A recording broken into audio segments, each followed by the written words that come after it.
Hello everyone, my name is Relax and Panic and this is another reaction to the Vinland Saga. It is episode 19. Last time was great. I mean, we had a king finally waking up. A king to be, a prince right now. So let's see what's going on next. What will he do? He already said he wanted to talk to Thorkell. Let's see if that is so easy as he thinks. So let's just jump in. And as always, if you have not already subscribed to my channel, please do so. And feel free to listen to my discussion about this episode in the end, if you're interested in it. So much being said, here we go in 3, 2, 1, now.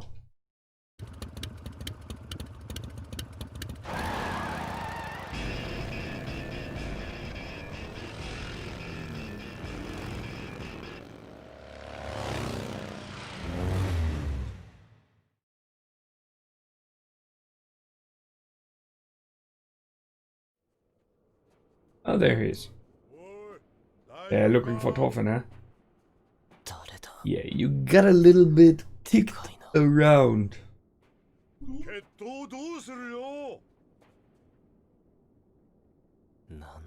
Oh, okay.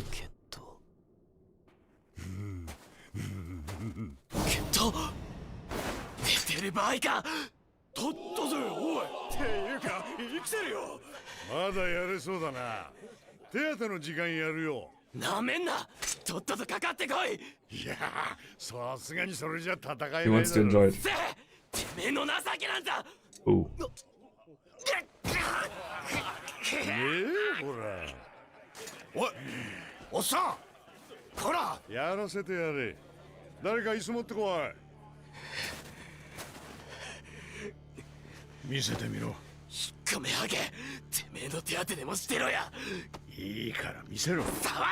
Don't be stupid. Don't get, yeah.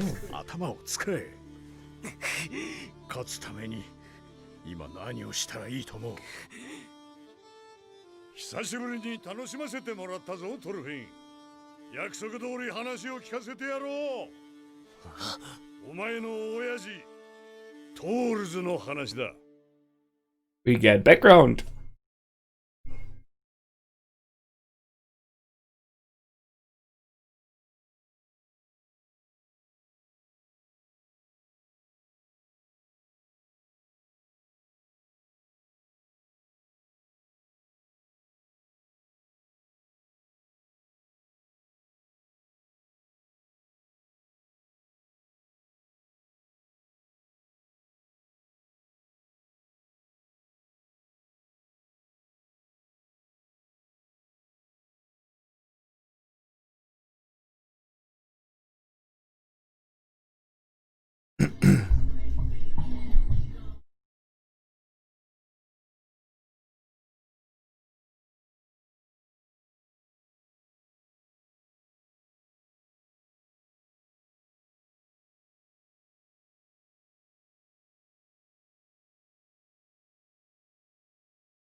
Here we go.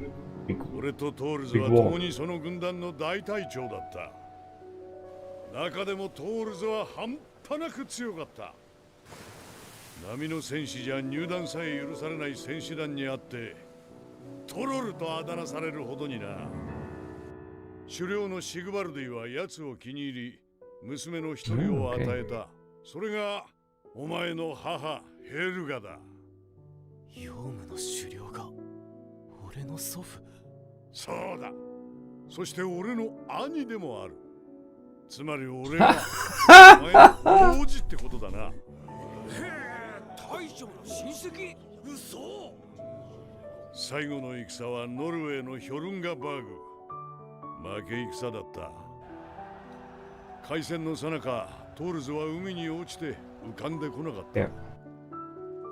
俺は泣いたよ。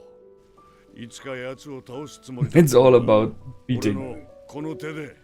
Oh, the horns at the side. だ Cool. がトールズは死んじゃいなかった。奴と最後に会ったのはヨムスボルグ。葬式の3ヶ月後だった。そしたらあいつビビってちびりやがってよ。マジか。見回りが言った。出るぞ。Yeah, he took his wife, right? Yep. And Thorfinn. No, it's not Thorfinn, it's his sister. コソドロかてめえら。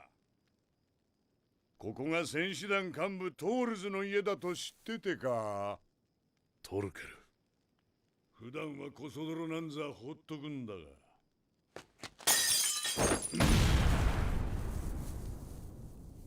友人を亡くしたばかりでな。近頃機嫌が悪い。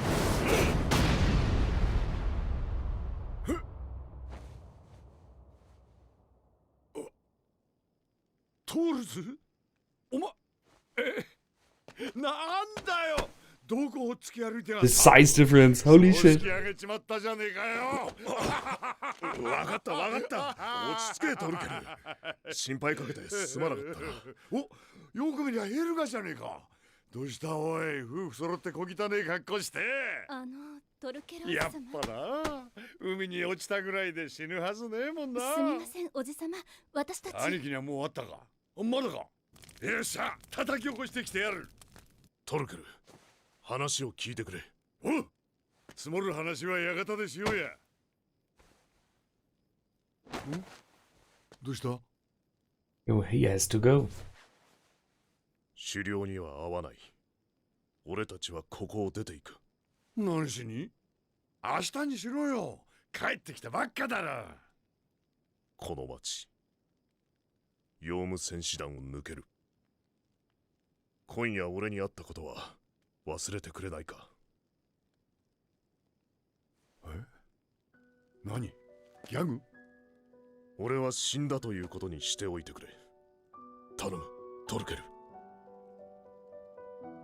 話が見えねえよ。何言ってんだ、突然。決めた。 Decided to live with a family and not for war. Yeah. もう戦はしない。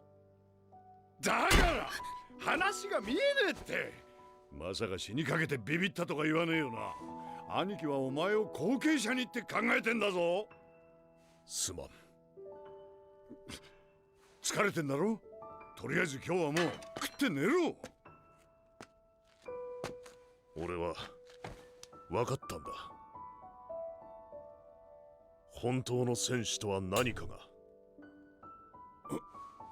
だからもうここにはいられない。 That's it, what he's searching for. What is a real warrior?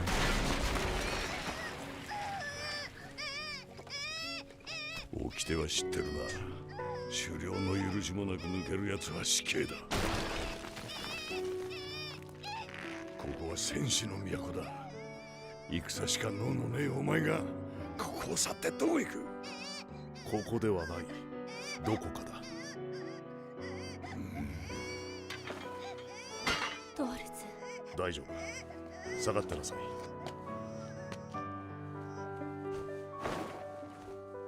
元気でな、トルケル。お前、剣はいらん。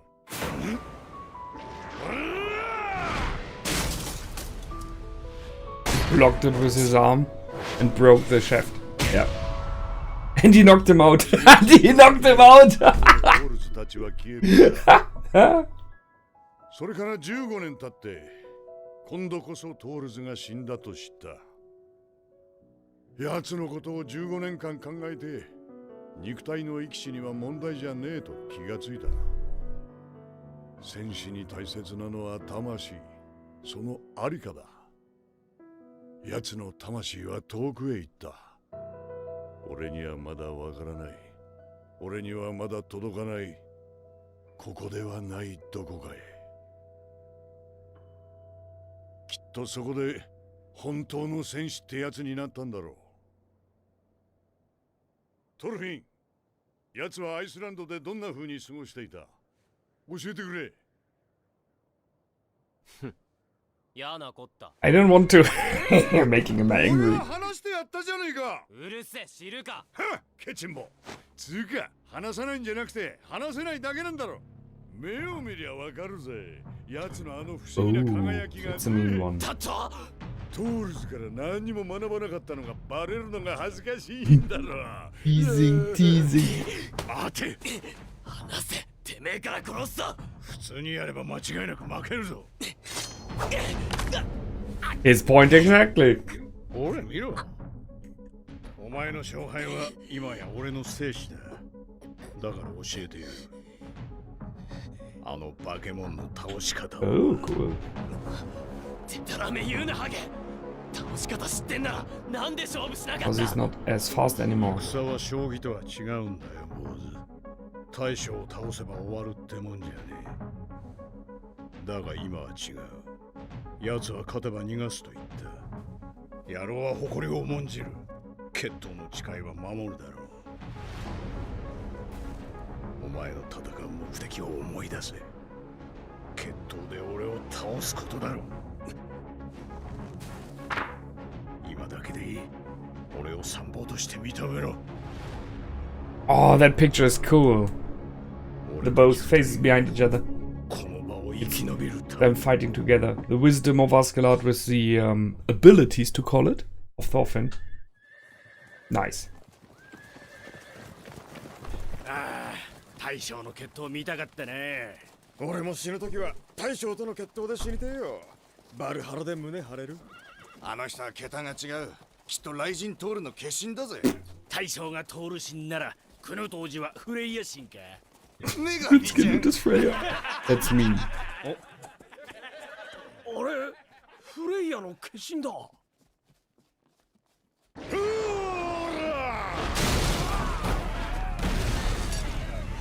痛むかトルフィン。アシュラッドは諦めて降参すっか。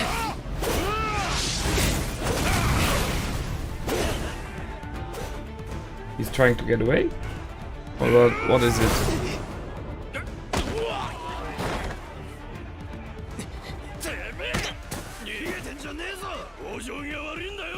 なんだそのざま。最後まで誇りを持って戦え。トールズの名を汚す気か。クソか。今は耐えろトルフィン。奴の方から近づくように仕向けろ。 Yeah, because you're あれはモールドンの戦いだったが、激しい戦いだった。あのトルケルでさえ重傷を負ったぐらいだからな。一瞬、ほんの一瞬だが確かに見た。 Oh. あの無敵のトルケルが崩れ落ちる瞬間を。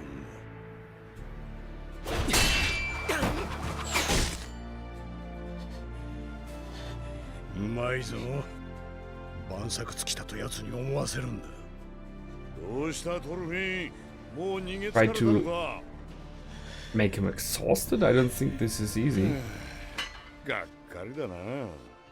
もう少し根性見せるかと思ったのによ。いい位置だ。よくやったトルフィン。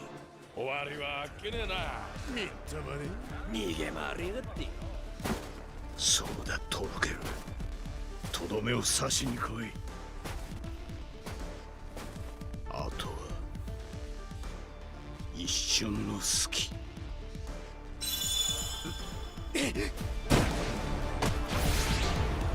奴の弱点は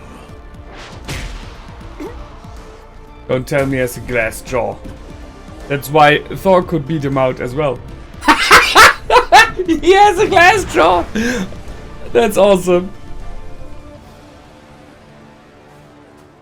Oh, incredible.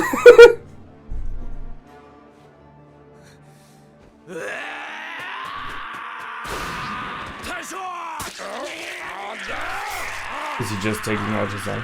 バカ野郎。獲物もなしでトルフィン行くな。あのガキを殺せ。くそ。死ね小僧。やめろバカども。 Yeah, he made a promise. てめえら、よくも俺に恥をかかせてくれたな。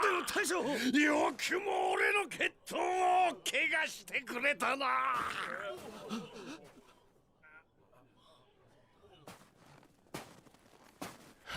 あ、スケート、てめえ、戦士の誇りとは何だ。恨んでくれていい。だがあのガキは殺す。俺を殺すなら殺せ。だがあんたは生きろ。あんたの他に誰がこの500人の獣どもをまとめられるって言 Yeah, うんだ。 that's true.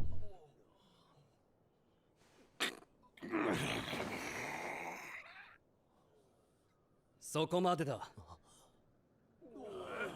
これ以上争ってはな And らな here い。 we go. Prince has arrived. この戦で死ぬ者は犬死にだぞ。 Because I need them to be on my side. Yeah. そんな全滅なのか。あのアシェラットの軍団が。 Yep. No. Ah, yeah, he's done. 兄じゃ。生きているのか。 Call it that.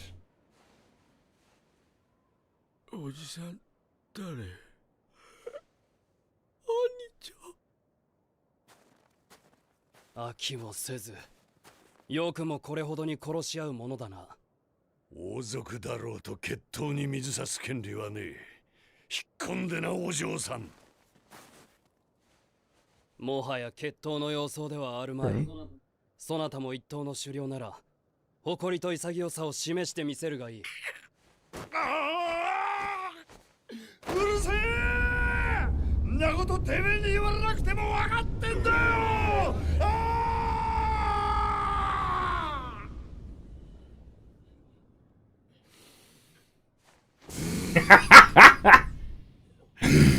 トルフィンを離せ。この決闘は俺の負けだ。大将は負けてね。俺たちが邪魔しただけだ。黙れ、文句なども！俺の負けだ。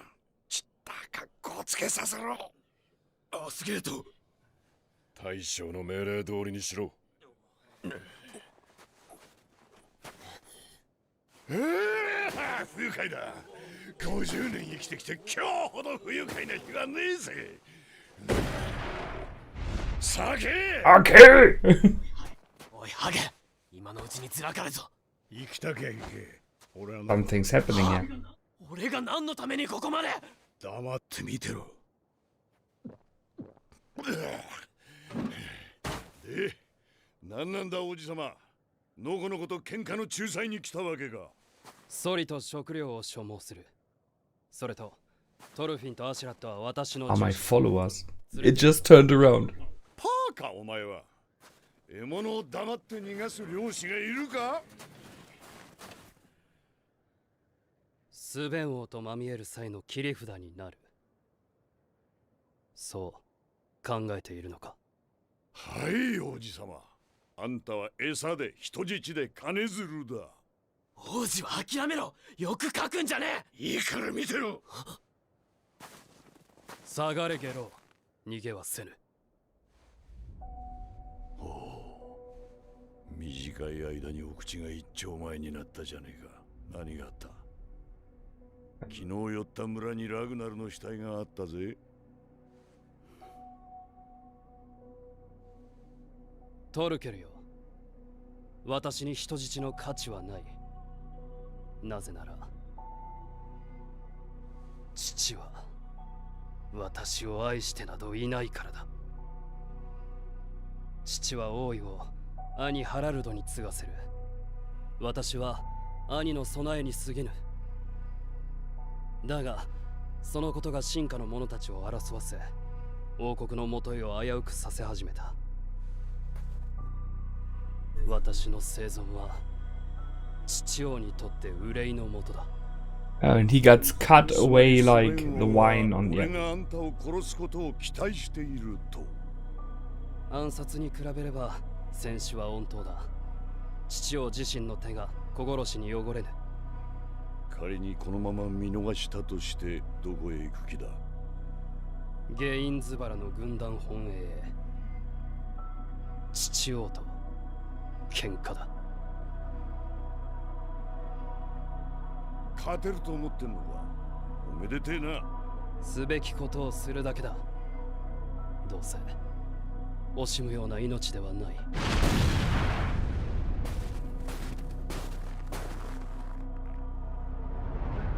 It's an impossible fight against a whole army.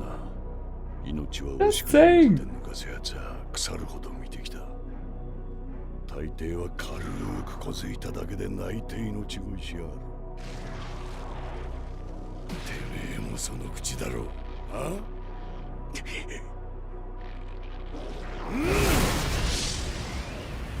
He has good control. Holy shit, both of them.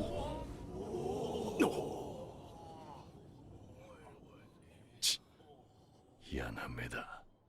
こういう目には見覚えがある。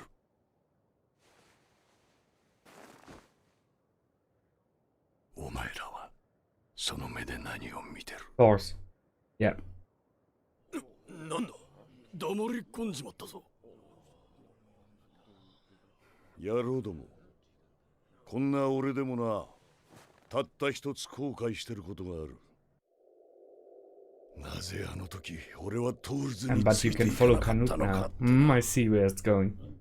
あの時奴についてってれば本当の戦士の秘密を知ることができただろ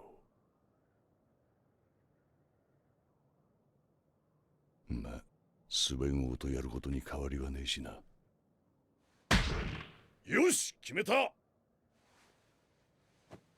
その喧嘩助立ちしよう。はっ、俺はあんたについて He muscular didn't see that one coming. 何をして何者になっていくのか見届けてやる。その代わりぬるいことしやがったら即ぶっ殺すかんな。いいだろう。そなたは今日より私の重視だ。じゃあ俺たちはどういうそりゃ大将がついてくってんなら Yeah, and Ascalon is like, what the fuck? なんだあの野郎、まだいたのか。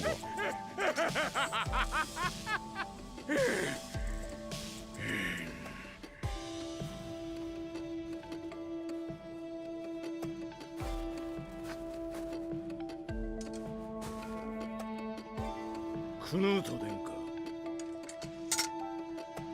ラグナル殿を殺したのは私です。お切りしてください。ですが、もし生かし置きくださるというのであればお役に立ちます。この一命に変えても。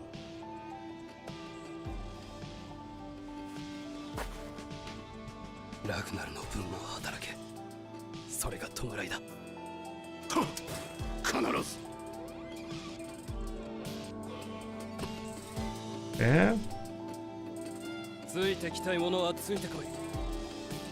スベン王を玉座から引きずり下ろす。I mean, なんだおめえ。 don't copy me. 何が真似だ。家来になったのは俺の方が先なんだよ。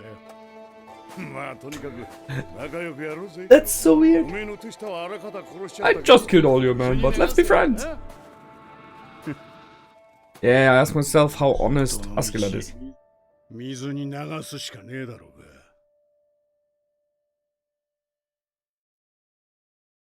が。Whoa. What?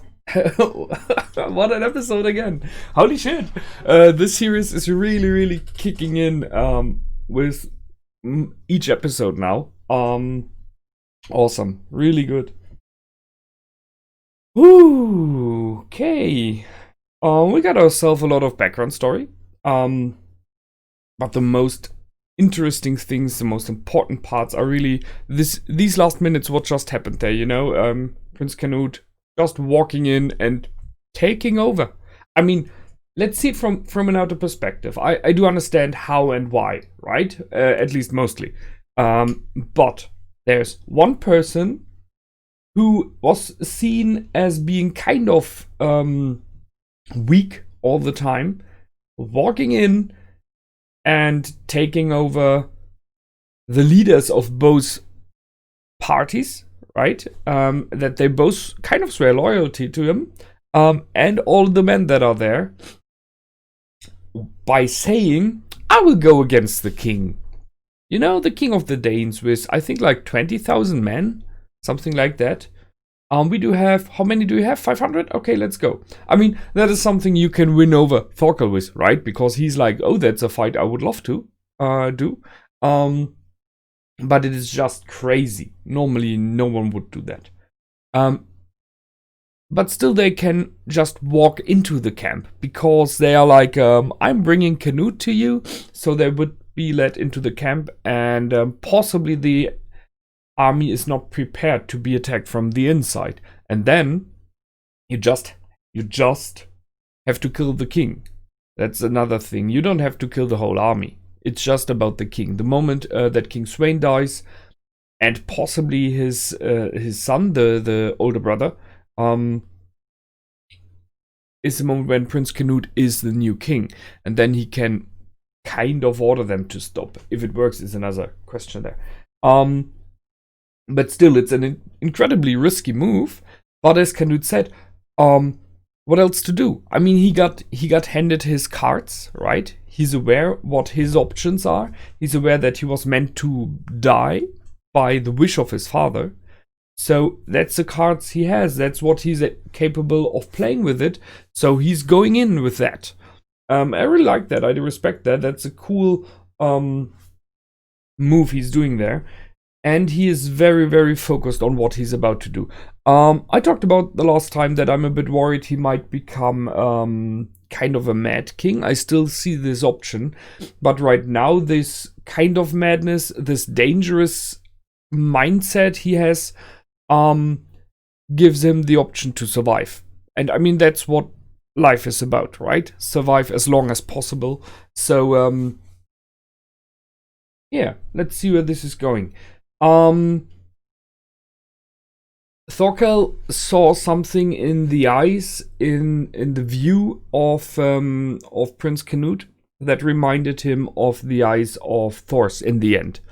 This sparked this knowledge of what a warrior is.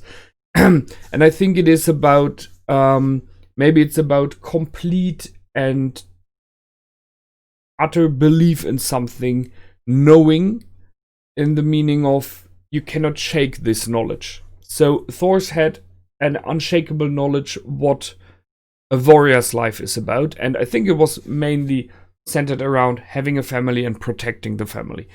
That's what I think. I'm not him, so I cannot really know. Prince Canute has an unshakable knowledge and deep belief about love in life, and so they both were kind of driven, you could say, right? I think that it is because Thorkell is as strong as he is bodily, a bit weak in his mind, and I don't mean crazy or anything. I mean like he's searching for answers. He's searching for the ultimate knowledge. He's searching, and that's the thing. Those two, Thors and Canute, were not searching anymore. They found an answer. It does not have to be the right answer, but it is the answer they thought and they truly believe is the right one, the important one. And I think that's a major difference there. So it's in many regards, if you talk to people who are in life who have found their spot, there are not many. But it is this thing of growing up and growing older that you learn about life, and you're always questioning. And as Steve Jobs once said, never stop questioning, never stop challenging yourself.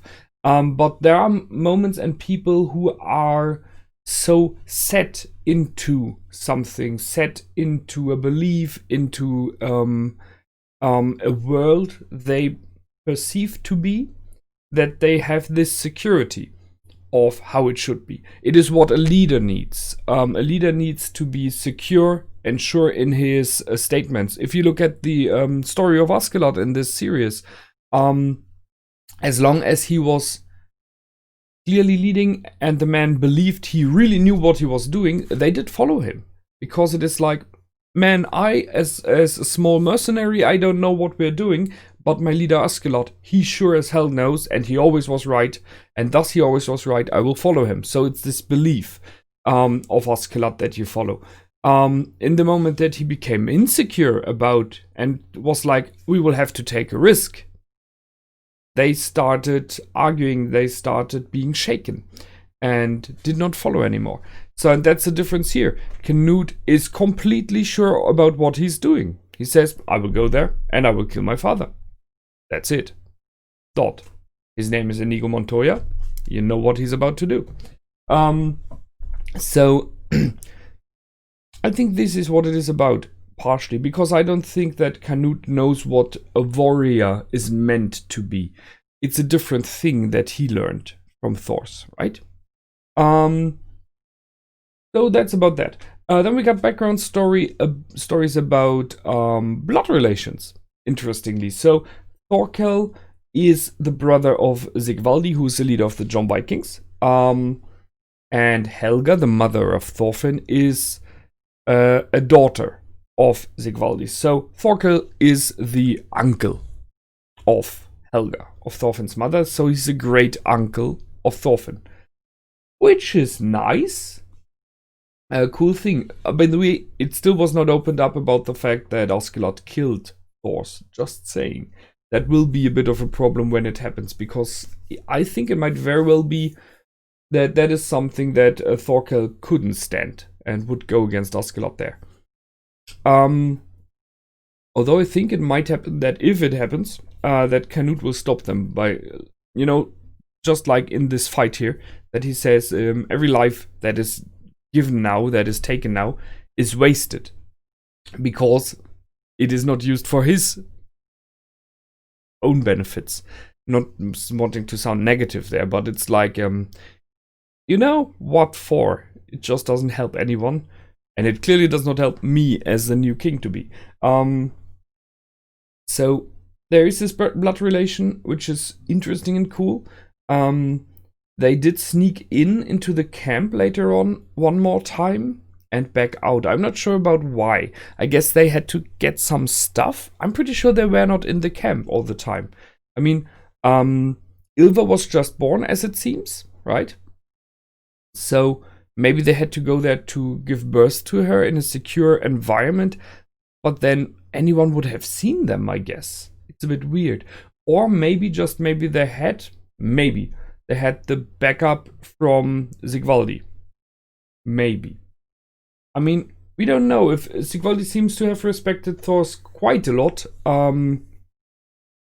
wanting to have him as his successor, and maybe he allowed them to give birth to the kid there and then leave. I can only guess. I'm not sure. It's a bit weird that they were there. I mean, apart from that, there was no real reason for them to go back into this dangerous place. Yeah, and then they left and got another kid that we know, Thorfinn. I really like the fact that Oskelot did kind of mentor Thorfinn in this episode when it is about fighting. I mean, yes, he knew the one weakness, like the Achilles heel of Thorkell. So Thorkell has a glass jaw, which explains why he was knocked out by Thors as well. So he knew that as well. It's a nice little thing. I really love that. I really don't like the fact that Thorfinn took the eye of Thorkell. I mean, Thorkell does not really care, right? He chopped off his fingers, now he lost an eye. Every battle he has with Thorfinn, he loses something. I really don't like the fact that Thorfinn did this while Thorkell was out. Because it is just, it's just weak. Sorry, it's unnecessary. He won the fight already. Why do that? So the anger issues with Thorfinn is really a problem. As Oskelot stated himself, and you cannot win as long as you're angry like that. Because it gives you power, it gives you speed, adrenaline, right? All of that. But he's not planning good enough in his fights. That is something that Oskelot taught him here. Lure the enemy in, play half dead, so that he thinks you're done and lowers his guard, and then you strike. So yes, the tricks, right? This combination is nice. I really loved the picture of the two faces of Thorfinn in front and Oskelot behind him, being shown like next to each other. That was really cool. This idea of that Thorfinn benefits from Askeladd there. There's so much possibility in a combination like that. But yes, we know that combination will not hold very long because, I mean, he killed his father, so yeah. I think that's it. Really, really good episode, no question there. I really like how this series is developing. It was a very slow starting in the beginning, but that was cool, you know. Background and character building, and it was very much about the story. So, and now the last episodes are really packed with cool decisions, character developments that are very fast and driven, and I really look forward to see where this is going. That's it for me this time. As always, if you want to see the next episode's reaction already, it's over on my Patreon, and feel free to comment, like, and subscribe. My name is Relax and Panic. Goodbye and out.